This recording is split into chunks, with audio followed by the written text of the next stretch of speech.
बात करें पाकिस्तान की आलमी बेइज्जती की, क्योंकि वजीर आजम नरेंद्र मोदी इस वक्त अमेरिका में हैं, इमरान खान भी अमेरिका में हैं, यूएन जनरल असेंबली की मीटिंग होने जा रही है और ऐसे में दोनों मुल्क वहां पर खिताब करेंगे। उससे पहले ट्रंप की मुलाकात इमरान खान से हुई है और हाउडी मोदी प्रोग्राम तो आपने देखा ही, और आज फिर से न्यूयॉर्क में सदर ट्रंप की और वजीर आजम नरेंद्र मोदी की मुलाकात होने जा रही है। किस तरह से वजीर आजम का वेलकम हुआ नरेंद्र मोदी का और किस तरह से इमरान खान का हुआ, वो सबने देखा और इसीलिए हम इसको इंटरनेशनल बेइज्जती बोल रहे हैं। इस पर बात करने के लिए मेरे साथ खास मेहमान लगातार बने हुए हैं।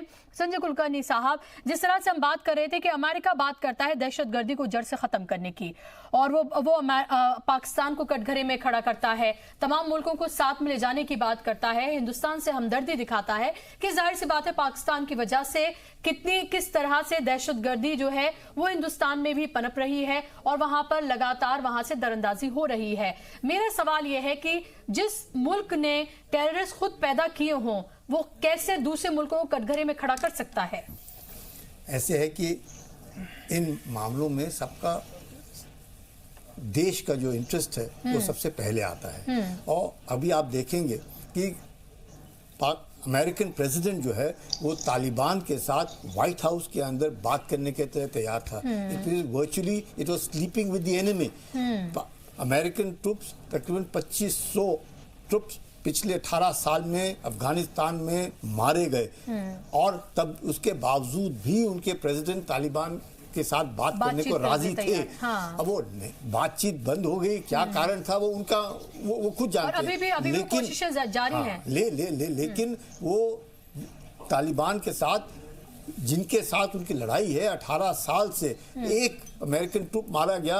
जिस तरीके से अमेरिका में सोल्जर्स की बड़ी जबरदस्त इज्जत होती है, उसके बाद कौन चाहेगा? अमेरिकन बिल्कुल नहीं चाहते कि ट्रंप जो है तालिबान के साथ बात करें। उसकी उन्हें समझ आ गई, उन्होंने जो टॉक्स है बिल्कुल रद्द कर दिए। लेकिन अभी आपने देखा अभी जब आप सुन रहे थे इमरान खान को, अफगानिस्तान की बात फिर से की गई है वहां पर। अभी आप देखिएगा अफगानिस्तान जो है, पाकिस्तान जो डीप स्टेट है, पाकिस्तान चाहता है कि किसी भी तरीके से अफगानिस्तान में उसका दबदबा रहे।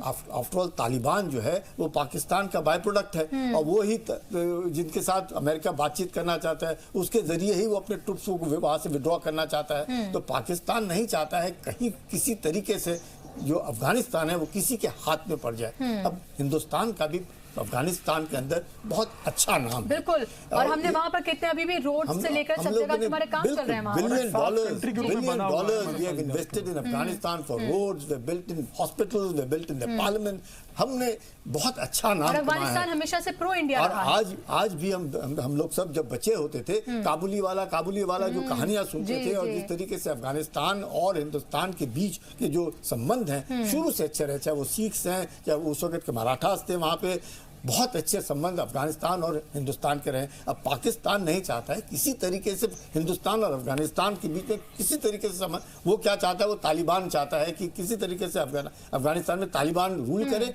और वही फिर पाकिस्तान का दबदबा उधर है। उस चीज को मद्देनजर रखते हुए हम हिंदुस्तान का जरूर ये मानना होगा कि वहां से अमेरिकन ट्रूप्स ऐसे ही ना पुल आउट कर जाए, लेकिन अगर अमेरिकन ट्रूप्स उधर रहते हैं तो जरूर हमें भी फायदा होगा और वहां पे स्टेबिलिटी और पीस आएगा। अगर अमेरिकन ट्रूप्स वहां से विड्रॉ कर जाते हैं तो ये पूरा जो इंस्टेबिलिटी है उस रीजन में बढ़ेगी। पाकिस्तान और अफगानिस्तान से इंस्टेबिलिटी बढ़ेगी और उसमें किसी को फायदा नहीं होगा और ये जितना आतंकवाद जो कश्मीर के अंदर है वो वहीं से फिर आना शुरू हो जाएगा। ओके। डॉक्टर गुलरेज, अपोजिशन ये कह रही है कि जिस तरह का हाउडी मोदी प्रोग्राम किया गया है वो दरअसल इस तरह का प्रोग्राम किया ही नहीं जा सकता था। दूसरा ये उनका कहना है कि अपने पैसे पर यहाँ पर ट्रंप के लिए दरअसल एक इलेक्शन रैली जो है वो नरेंद्र मोदी ने की है। देखिए, बड़ी दुख का विषय है कि हर जगह लोगों को राजनीति सूझती है। जब नेशन बिल्डिंग के विषय हो, राष्ट्रमान हो, राष्ट्र गौरव बढ़ाने का विषय हो, वहां पर भी एंटी मोदी स्टैंड चल रहा है इन लोगों का। आप ये बताइए कि उस प्रोग्राम से एक तो भारत का जो मस्तक ऊपर होना था वो वैश्विक बरादरी में हुआ कि नहीं हुआ, बिल्कुल हुआ। जो हमारे जो एनआरआईज हैं उनका वहां पर कद बढ़ा कि नहीं बढ़ा, डेफिनेटली बढ़ा। वहां पर बैठकर नरेंद्र मोदी जी ने जिस प्रकार का संदेश दिया कि भारत में क्या क्या हो रहा है, कितना नया इन्वेस्टमेंट आने वाला है, हमने पिछले 5 साल में क्या क्या काम किए हैं, यह दुनिया को एक मैसेज दिया कि हम किस प्रकार से उभरता हुआ देश है और सबके लिए यहाँ पर अवसर है, तो हमारे साथ हर कोई इंटरेक्ट करे। जहां तक जो लोग बोल रहे थे, आनंद शर्मा जैसे लोग, उनको मैं एक नसीहत और देना चाहूंगा कि जब अब की बार ट्रंप सरकार मोदी जी ने कहा था तो उस वक्तव्य को पुनः सुने। उन्होंने क्या कहा था कि in his election he used the word अब की बार ट्रंप सरकार, तो इन हिज इलेक्शन कौन सा इलेक्शन था जो पिछला लड़के वो जीते थे, उसके विषय में बात थी।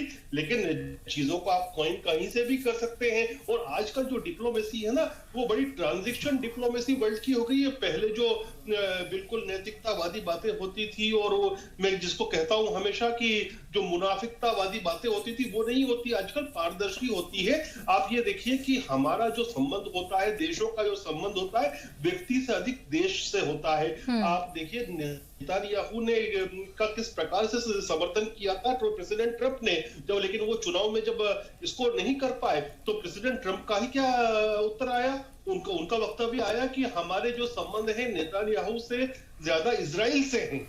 आप ये देखिए तो किस तरह से कंट्रीज अपने आप को पोजीशन करती हैं। और जाहिर सी बात है कि वो लीडर से कोई मतलब नहीं होता है, लीडर से कोई मतलब नहीं होता है, मतलब तो अपनी ही बात को कंट्राडिक्ट कर रहे हैं। आपको भी ये समझना चाहिए। इजराइल में वो कह रहे हैं इजराइल से मतलब नेता नहीं हुआ, यहाँ से नहीं है। अब यहाँ कह रहे हैं अब की बार ट्रंप सरकार, तो ट्रंप से मतलब है, अमेरिका से मतलब नहीं है। ऋषि जी, आप समझ ही नहीं पा रहे मेरी बात को, आप मेरी बात को समझ नहीं पा रहे। देखिए आज की जो डिप्लोमेसी है ना, इंटरनेशनल डिप्लोमेसी, चाहे हमारी हो, चाहे इजराइल की हो, या फिर अमेरिका की हो, किसी और कंट्री की हो, बिल्कुल ट्रांजिशनल होती है। पहले की तरह बातें नहीं होती कि वो अनैतिकतावादी दूर बातें करते हो और पीठ पीछे कुछ और होता हो। तो बिल्कुल ट्रांजिशन है, और जो सामने जो होता है वो कर दिया जाता है। और जब अपने राष्ट्रहित नहीं दिखते हैं तो उससे इंस्टेंस जो चेंज भी कर दिया जाता है, जैसे प्रेसिडेंट ट्रंप ने किया। कब किया उन्होंने? ठीक है, ओके। लेकिन ऋषि मिश्रा, अभी आपने सुना होगा जब प्रोग्राम से पहले के शुरू करते ही जो हमने बाइट्स प्ले की थी, उसमें सीधे तौर पर अगर आपने ट्रंप को सुना हो, जब वो इमरान खान के साथ प्रेस कॉन्फ्रेंस में बैठे हुए थे, उन्होंने कहा कि मोदी के लिए उन्होंने कहा कि ही वाज रियली अग्रेसिव, और मुझे ये पता नहीं था कि वहां पर मैं होऊंगा तो मुझे इतनी एग्रेशन की बात सुननी होगी। तो क्या इसे पॉजिटिव समझें या नेगेटिव समझें? देखिए बुशरा जी, समावेशी समीक्षा किसी पहलू का होना चाहिए। एक बात तो बिल्कुल सही है कि जिस प्रकार से हाउडी मोदी का प्रोग्राम हुआ है, एक तो भारत का मान सम्मान बढ़ा है, और इतना बड़ा क्राउड शायद ही मैं समझता हूँ कि कोई फॉरेन देश के जो राष्ट्राध्यक्ष हैं वो जाके इस प्रकार का प्रोग्राम करे। हालांकि इससे पहले शायद गुर्रे साहब का ज्ञानवर्धन कर दूं, राजीव गांधी को भी ऐसा रिस्पॉन्स मिला था, पीवी नरसिम्हा राव को भी रिस्पॉन्स मिला था, उसको भी यहाँ पर रखना चाहिए। लेकिन मैं मोदी जी को सैल्यूट करूंगा कि उन्होंने विदेश के धरती से और वर्ल्ड के सबसे ताकत पावरफुल नेता के सामने में मंच शेयर करते हुए पाकिस्तान को ललकारा और पाकिस्तान को बताया कि 370-35 हमारा इंटरनल मामला है, हमने किया। लेकिन उसका दूसरा आपको रोकना चाह रही हूँ मैं। इस वक्त की बड़ी खबर आ रही है, दिल्ली एनसीआर में जलजले के झटके महसूस किए गए हैं। तो दिल्ली एनसीआर में जलजले के झटके महसूस किए गए हैं। इस वक्त की ये अहम खबर, कश्मीर में भी इन झटकों को महसूस किया गया है। तो दिल्ली एनसीआर में जलजले के झटके महसूस किए गए हैं, कश्मीर में भी ये झटके महसूस किए गए हैं। हालांकि इसका सेंटर कहां था, ये अभी कुछ देर में तमाम चीजें साफ हो जाएंगी। रिएक्टर स्केल पर इसकी तीव्रता कितनी थी, ये भी अभी तक नहीं पता चल पाया है, क्योंकि फौरन की हम ये खबर आपको बता रहे हैं। दिल्ली एनसीआर में जलजले के झटके महसूस किए गए हैं, कश्मीर में भी ये झटके महसूस किए गए हैं। और शायद हम लोग डिबेट में इतने मशगूल थे कि शायद उसका हमें एहसास नहीं हुआ। हम स्टूडियो में इस वक्त बैठे हैं, तो दिल्ली एनसीआर में जलजले के झटके महसूस किए गए हैं। और साथ साथ मैं आपको ये बता दूं कि ये झटके कश्मीर में भी महसूस किए गए हैं। आखिर इसके रिएक्टर स्केल पर इसकी तीव्रता कितनी थी, और साथ ही साथ इसका सेंटर कहाँ था, ये सब चीजें अब से कुछ ही देर में साफ हो जाएंगी। लेकिन इस वक्त की बेहद अहम खबर हम आपको बता दें, दिल्ली एनसीआर में जलजले के झटके महसूस किए गए हैं और कश्मीर में भी ये झटके महसूस किए गए हैं।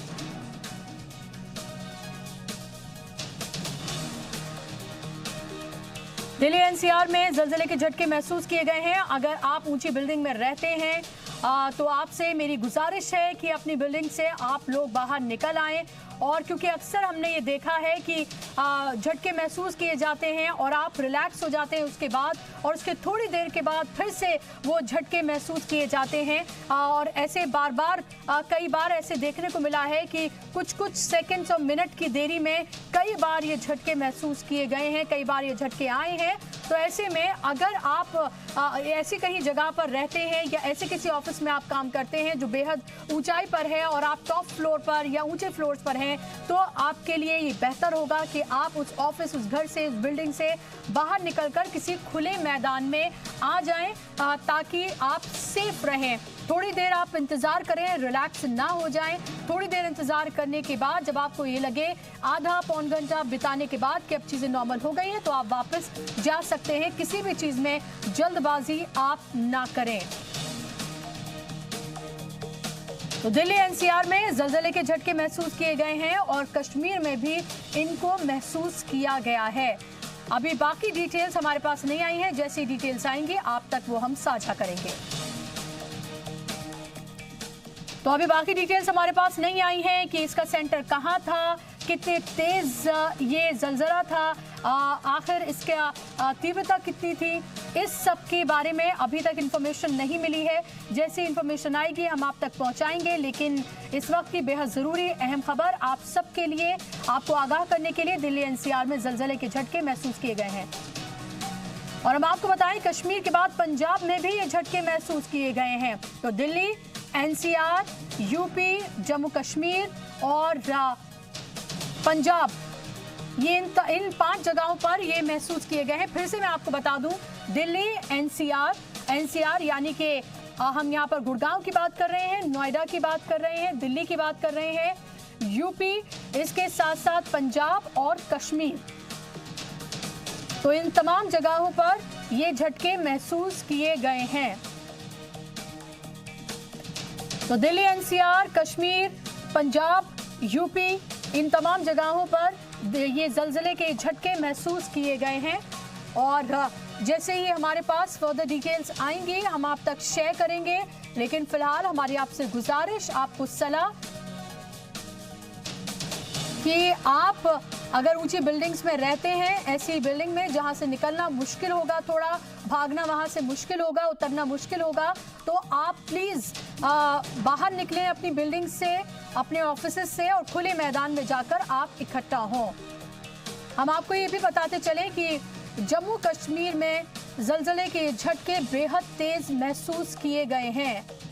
तो हो सकता है कि जम्मू कश्मीर के आसपास ही इसका सेंटर हो, और यह भी डिटेल्स आने में थोड़ा वक्त लग सकता है, क्योंकि जम्मू कश्मीर में बताया जा रहा है कि काफी तेज ये झटके महसूस किए गए हैं। अभी तक किसी नुकसान की कोई खबर नहीं आई है, किसी तरह से किसी बिल्डिंग को कोई जानी नुकसान, कोई माली नुकसान, अभी कोई खबर इस तरह की नहीं आई है, क्योंकि अभी पता नहीं चल पाया है कितने तेज ये झटके थे, रिएक्टर स्केल पर इसकी तीव्रता कितनी थी, इसके बारे में अभी तक जानकारी नहीं मिल पाई है। इनिशियली जानकारी जो आप तक हम पहुंचा रहे हैं कि जम्मू कश्मीर में काफ़ी तेज़ ये झटके महसूस किए गए। हो सकता है कि सेंटर जम्मू कश्मीर में हो, लेकिन दिल्ली, एनसीआर, यूपी, पंजाब, जम्मू कश्मीर, इन तमाम जगहों पर जलजले के झटके महसूस किए गए हैं। और जम्मू कश्मीर में ये ज़्यादा तेज़ी से महसूस किए गए हैं, यानी कि जम्मू और कश्मीर में जो जलजला आया वो उसकी तीव्रता जो है वो वहाँ पर ज़्यादा थी, इसलिए झटके वहाँ पर काफ़ी तेज़ी से महसूस किए गए। और हम ये सिर्फ प्रिज्यूम कर रहे हैं कि हो सकता है कि उसका सेंटर वहीं कहीं जम्मू कश्मीर कहीं आसपास हो।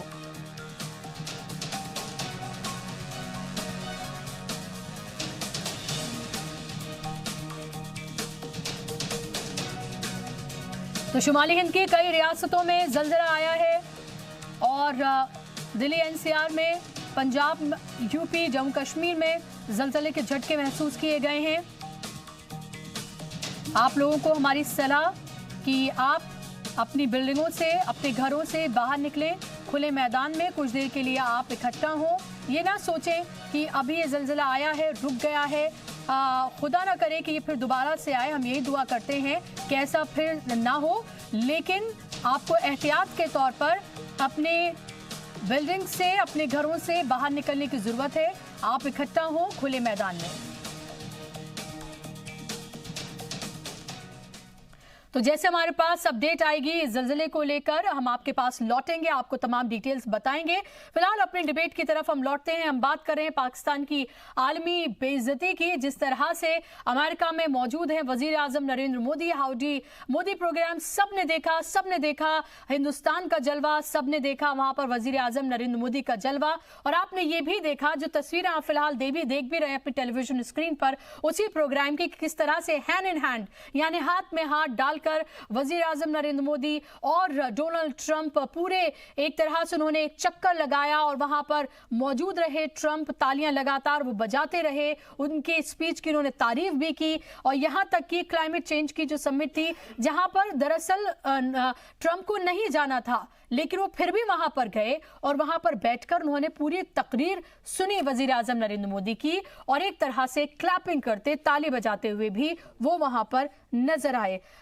डॉक्टर एसपी पांडे, जब ये तस्वीरें पाकिस्तान के लोग देखते होंगे, खासतौर पर मैं आवाम को नहीं कह रही, वहां के हुक्मरान जब देखते होंगे, तो जाहिर सी बात है उन्हें हिंदुस्तान की मजबूती का बखूबी अंदाजा होता होगा। और बारहा उन्होंने खुद ये एक्सेप्ट भी किया है कि किस तरह से कश्मीर के मुद्दे पर, दहशतगर्दी के मुद्दे पर वो बिल्कुल साइडलाइन हो गए हैं और वो दुनिया को इस मुद्दे को बताने में पूरी तरह से नाकाम भी रहे हैं। बिल्कुल बुशरा जी, आपने देखा कि किस तरह जो आपने बताया कि पाकिस्तान के न सिर्फ वजीर आजम या फिर वहाँ के जो हुक्मरान हैं या जो बड़े जिम्मेदार अधिकारी हैं वो सिर्फ हैरान हैं, बल्कि पूरे विश्व में उनके लोग भी हैरान हैं। उसके साथ साथ कई और लोग हैरान हैं, जो कहीं ना कहीं चाइना में भी ये परेशानी है, केवल पाकिस्तान नहीं है इसके रेंज में। जो भी भारत के विपरीत सोचने वाले देश हैं या भारत से अपने को प्रतिस्पर्धा रखते हैं, वो लोग परेशान हैं इन चीजों को लेकर कि अमेरिका जैसा प्रभुत्व संपन्न देश, इतना बड़ा देश है अमेरिका, इतना ताकतवर देश है, वहां इतनी मोदी जी की लोकप्रियता क्यों। आपको याद कराना चाहूंगा कि एक समय कुछ ही वर्षों पूर्व की बात है कि मोदी जी को वीजा नहीं दिया था अमेरिका ने आने के लिए, और आज वही अमेरिका मोदी जी के स्वागत में मतलब किस स्तर तक है आप उसके भी प्रमाण को देख रही हैं। ऐसा क्यों कुछ ही सालों में हो गया। एक शताब्दी वर्ष से पूर्व में विवेकानंद जी गए थे तो उन्होंने विश्व धर्म संसद को वहां सम्मेलन किया, शांति की हमेशा वकालत की। आज प्रधानमंत्री जी गए, फिर उन्होंने शांति की बात की है। तो भारत तो हमेशा से शांति और अहिंसा की बात करता रहा है, कहीं ना कहीं वो शांति की स्थापना के लिए प्रयास करता रहा है। लेकिन इमरान जी को जी सलाम के माध्यम से यह संदेश, चूंकि आपका चैनल विश्वव्यापी चैनल है, बड़े स्तर पर आपके दर्शक हर देश में बैठे हुए हैं, तो कहीं ना कहीं जब तक आप अपने स्टैंड को नहीं क्लियर करेंगे, आतंकवाद को प्रमोट करना बंद नहीं कर देंगे, झूठ का, फरेब का अगर सहयोग लेकर आप कहीं ना कहीं चीजों को चाहेंगे कि विश्व समुदाय या फिर कोई भी ताकतवर देश या कोई जिम्मेदार व्यक्ति आपका सहयोग करे, तो कहीं ना कहीं आपको सपोर्ट नहीं मिलने वाला है। क्योंकि सच पाना होगा आपको, तो सच अपने अंदर लाना होगा, क्योंकि निश्चित तौर पर आपको अपनी छवि ठीक करनी होगी विश्व देश में। आप देखिए जहां लोग विकास कर रहे हैं, 70 सालों में आप हमारे साथ आजाद हुए, एक ही दिन का फर्क रहा, लेकिन कहीं ना कहीं अलग हुए, जो भी रहा, लेकिन आप कहीं ना कहीं बहुत पीछे छूट गए हैं। चाहे आप किसी रेट को देख लीजिए, आप हमेशा युद्ध की बात करते हैं, जबकि हम महात्मा गांधी और महात्मा बुद्ध के आदर्शों पे चल के हम आज यहाँ तक की यात्रा को पूरा किए हुए। और आपने देखा कि मोदी जी आप देखें संजय कुलकर्णी जी कि वो कह रहे हैं कि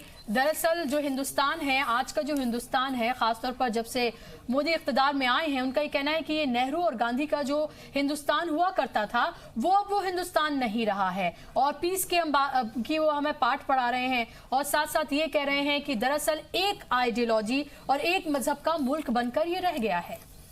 ये उनका परसेप्शन है, ये उनकी सोच है, लेकिन जो हिंदुस्तान के अंदर रहते हैं उन्हें सब मालूम है। और हिंदुस्तान जो है जमहूरियत होने के नाते जो कुछ भी होता है सबको सब कुछ मालूम है। आप देखते हैं यहाँ पे मीडिया कितना ओपन है, ऐसी कोई चीज नहीं जो हिंदुस्तान में छुप सकती है।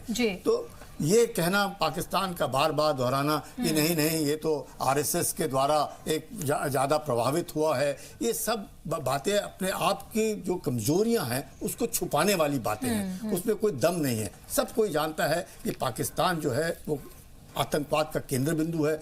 पाकिस्तान जो है एक बिल्कुल दिवाला हो चुका है। पाकिस्तान जो है वो इंटरनेशनली आइसोलेट हो चुका है। पाकिस्तान को इस बात का डर है कि मोदी जैसे जो एक प्रभावी प्रधानमंत्री इस देश को मिले हैं, वो कैसे इस देश को उस स्तर पर ले जाने की कोशिश कर रहे हैं। ऐसे कैसे हो सकता है कि हिंदुस्तान जो है कल तक हमारे बराबर खड़ा था, आज कहां से कहां पहुंच गया। हिंदुस्तान के हम जब बात करते हैं, यहाँ पे सॉफ्टवेयर है, यहाँ पे मून है, यहाँ पे मार्स है, यहाँ पर टेक्नोलॉजी है, यहाँ पे सब तरह के, जैसे ट्रंप ने कहा 300 million people way lifted out of poverty.